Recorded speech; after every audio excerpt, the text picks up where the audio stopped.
Our minds like to take shortcuts while processing information, so we don't have to analyse everything every time. We can simply take for granted that we're sitting on a chair.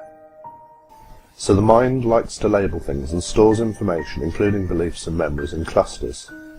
If a new experience happens, the brain has to decide where to store it. And we'll try to do that by finding a cluster of experiences we have previously had which are similar. If the new experience is an unknown and unique, the brain will still try to make it fit somewhere with what is already known. The feeling we may get consciously is one of clutching at straws and feeling uncomfortable with a situation we are unsure of, trying to make it known and understood.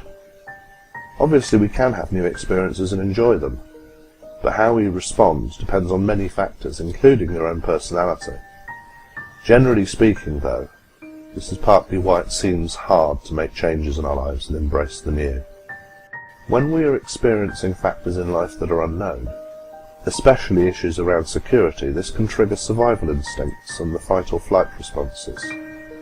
If we are not sure that we are secure in the world, the fear can be intense. For example, if we have lost our job and aren't sure how we will pay our bills. Even if the change is positive, like getting married, we can still feel elements of fear, as we are fundamentally making changes and the consequences of that change are as yet unknown to us. A deeper fear that we may not be aware of is fear of death. Every moment is unique and dies and gives birth to the next moment, but because it is predictable, we usually see life as continuous. When something more obvious ends in our life, like a relationship, finishing a project, there is usually a pause before something new comes in. Unfortunately, this pause, call it the void, can be a length of time when nothing much seems to be happening or moving forwards.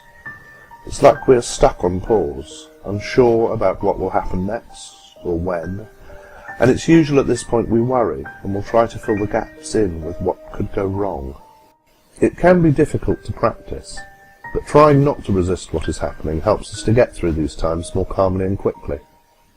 A good analogy is of a pregnant woman who thinks the baby is never going to come, and then goes into labour and is tensing to resist the contractions.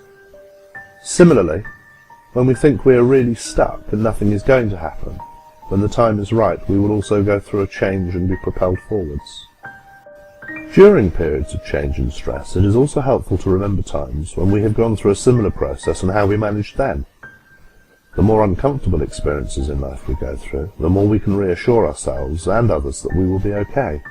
It won't kill us, and sometimes in hindsight, we can see that we gained something that previously we didn't have. It's also worth bearing in mind that all things pass, good times and bad. Life doesn't just stay the same, and neither do we. And what we see as our darkest times are the times when we grow the most.